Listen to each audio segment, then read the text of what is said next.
കേരളത്തിലെ കണ്ണൂർ ജില്ലയിലെ ഒരു കടൽ തീരമാണ് പയ്യാമ്പലം കടപ്പുറം അല്ലെങ്കിൽ പയ്യാമ്പലം ബീച്ച്. ഈ കടൽ തീരം അതിൻ്റെ പ്രകൃതി സൗന്ദര്യത്തിന് ആണ് പേരുകേട്ടതും അതുപോലെ തന്നെ ജില്ലയിലെ പ്രധാന വിനോദസഞ്ചാര കേന്ദ്രം കൂടിയാണ്. കണ്ണൂർ പട്ടണത്തിൽ നിന്നും ഏതാണ്ട് 2 കിലോമീറ്റർ അകലെയാണ് പയ്യാമ്പലം ബീച്ച് സ്ഥിതി ചെയ്യുന്നത്. പ്രശസ്ത ശില്പിയായ കാനായി കുഞ്ഞിരാമൻ നിർമ്മിച്ച അമ്മയും കുഞ്ഞും എന്ന ശില്പം ഇവിടെയാണ് സ്ഥാപിച്ചിരിക്കുന്നത്.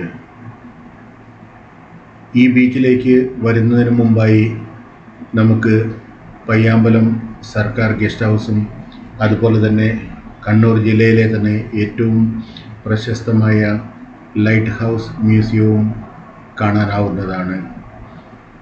ഏതാണ്ട് 20 രൂപ പ്രവേശന ഫീസ് നൽകി ലൈറ്റ് ഹൗസ് മ്യൂസിയത്തിലേക്ക് പോയി അവിടുത്തെ കാഴ്ചകളും കണ്ട് അതിനുശേഷം പയ്യാമ്പലം ബീച്ചിലേക്ക് 20 രൂപ പ്രവേശന ഫീസ് നൽകി എത്തിയാൽ വിശാലമായി പരന്നു കിടക്കുന്ന സമുദ്രവും അവിടെ നിന്നും നമ്മിലേക്ക് എത്തിച്ചേരുന്ന ശാന്തസുന്ദരമായ കടൽക്കാറ്റുമാണ് നമുക്ക് ആസ്വദിക്കാൻ പറ്റുക.